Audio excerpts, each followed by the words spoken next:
Every year, there are more and more ridiculous takes about certain NFL teams or players that just make you scratch your head. This year, we decided to get on the fun too. Hello, everyone, and welcome back to Penn State Sports Night. I'm Josh Bartosik, joined by Logan Barandis and Kelly Warner, and we are here to give you some of our bold predictions and hot takes going into the next NFL season. So, guys, there was a lot, and I do mean a lot of moves that happened in this offseason. We saw a lot of teams try to make those big moves, bring in those big pieces, but we know that those don't always work out. So, Kelly, I'm going to start with you. What big move do you think has the potential to backfire for these teams? I don't know if I'd say backfire. I just think it might not pay off as big as the payout was, which is the Packers re-signing Aaron Rodgers. Now, of course, I'm a realist. I'm not stupid. I know if they didn't re-sign Aaron Rodgers, they would be at the bottom of the pack completely, even under the Giants possibly. But my problem is I just think it won't pay off as much as they paying him so much to come back. And yes, MVP, worth it. But they have no weapons. Devontae Adams left. I know that wasn't their choice. He wanted to go to the Raiders, so he left. But they have nothing. And last season, they did a whole bunch of nothing. They lost in the first round of the playoffs. So I think that they maybe don't even win a first-round playoff game again. I think they win the division because it's the NFC North. But they need to the minute this deal was made, my first thought was they need to make some big moves to give some weapons to Aaron Rodgers. And they've not done that. Sammy Watkins, that's nice, but this is a team, you don't have anything. And other teams are adding on the weapons. The Vikings have weapons. So I just think that it's not going to pay as much as they like. They want Aaron Rodgers to get another ring. I don't know if that's in their future. I think we should stay on the topic of signal callers and talk about one that got a bit more of a payday this offseason. Talk about Deshaun Watson going to the Cleveland Browns. And I think the big thing with this move, yes, his contract was fully guaranteed, but this is a guy who he hasn't played in over a year. He missed an entire year of football, and he was able to get a huge payday. And the Browns gave up a lot to get him, and it's going to be really interesting to see if the Browns can still be competitive with a guy like Deshaun Watson. And this is a Browns team. You mentioned the Packers lost their receiver.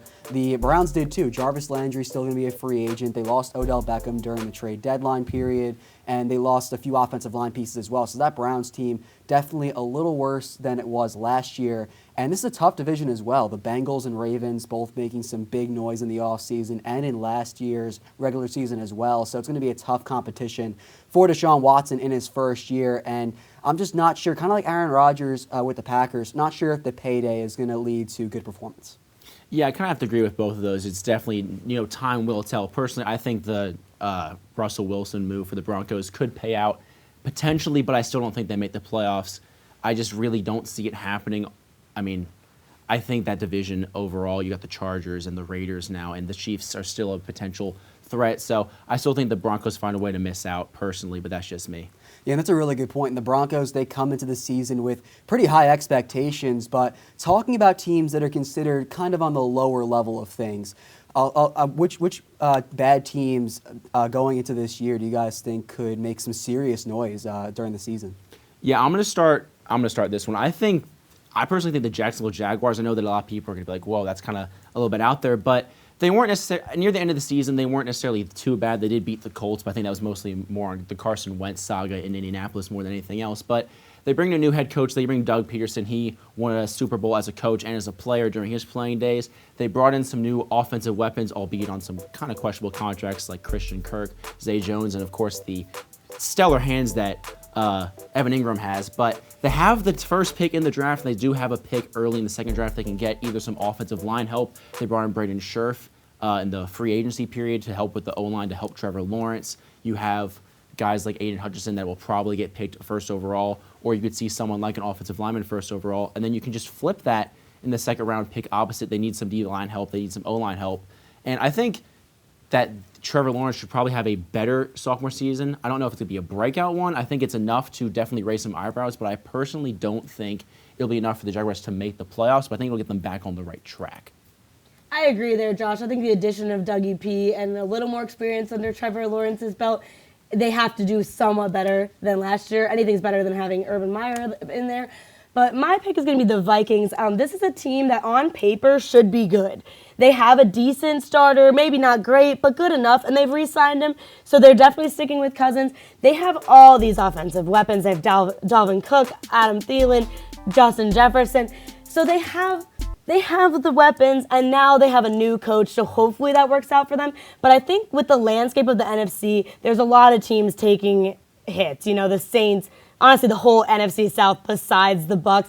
The NFC North, Bears, Lions, not very good. The Packers might even take a step back. This is the time for the Vikings to take a step forward and finally make some moves. This is a team that hasn't made the playoffs since 2019. They haven't really done much. So they've been in that perpetual middle ground. I think maybe they can take a jump and make a wild card spot this year. Yeah, those are both great picks. I just have 2 words for you.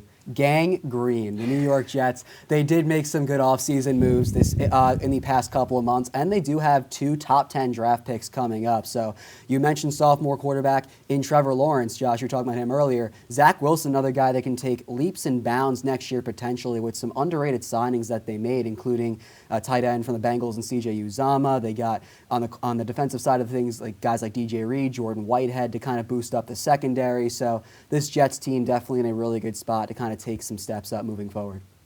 Guys, I have a question for you. I just want you to give me your boldest take right now. It can be anything. Just what's your boldest take? All right, I'll start this one out here. I think just kind of looking at the landscape of the NFL and looking at the moves that this team made, the Seattle Seahawks will not only be one of the worst teams in the NFL, but the worst team in the NFL for this upcoming season. And this is a team that traded away Russell Wilson to the Denver Broncos. They lost another big member of the Legion of Boom era in Bobby Wagner. He's on a rival team in the LA Rams. And a reason why I think that they could fall from 7-10 like they did last year all the way to the bottom, I don't think they're done making moves just yet. I think they still have a guy like DK Metcalf, maybe even Tyler Lockett that can get moved either right before the draft or on draft day itself. So I think that we could definitely see some movement there with Seattle. And Pete Carroll, I feel like he's kind of lost his way ever since the infamous pass play turned into a Malcolm Butler interception in that Super Bowl run. And ever since then, Seattle just hasn't been the same. And I think we finally see the culmination of that this year. I think that would definitely be a pretty big drop-off for Seattle, but it's certainly possible. Now, I'm going to go not just with a hot take, but a scorching hot one. Mitch Trubisky is winning Comeback Player of the Year next year, and here's exactly why. Mike Tomlin and the Pittsburgh Steelers are known for getting quarterbacks to a good program. We saw it with Ben Roethlisberger. He was the quarterback for a long time. Mike Tomlin and the Steelers went 8-8 and were one game out of a playoff spot with Mason Rudolph and Duck Hodges as their quarterback for an entire year in 2019. That is just unheard of. So I think you can see a guy like Mitch Trubisky who, mind you, was getting MVP votes in 2019 for the Chicago Bears before Cody Barkan ruined his time in Chicago, as well as the Bears' hopes for the next 25 or so years. So I think you could easily see Mitch Trubisky come in. He's going to compete for that starting job, especially if the Pittsburgh Steelers decide to draft a quarterback, whether that be in the first round or in the later rounds. More competition is always greater for these quarterbacks. And I think we saw the flashes there. I think he still got picked too high in the draft, but he certainly still has the talent. I think Pittsburgh's the exact place that he needs to go to show off that talent. So now, really quickly, before the entirety of Pittsburgh and people outside of Pittsburgh come directly for my head, I want you guys to give me just 3 division leaders that you would bet your life on, essentially. I'll open this one up, and I got 2 locks coming out of the NFC in the Buccaneers and the Rams. And the NFC is just the definition of top-heavy, and these 2 teams got so much better in the offseason, especially the Rams. And the Buccaneers, not really the best division to be playing in the NFC South, just in terms of how weak they are. So those are my locks. And then my bold pick's going to be Indianapolis Colts here. And this is a team that led the entire league in Pro Bowlers and didn't even make the playoffs, but they still managed to get better, kind of swapping out old Carson Wentz there for Matt Ryan. They got guys like Yannick Ngakoue and Stephon Gilmore in free agency on the defensive side of the ball. So with the Tennessee Titans kind of fading out potentially, the Indianapolis Colts could be there to take their place. I really agree with the Colts pick. I think Matty Ice is really going to make the difference on that team.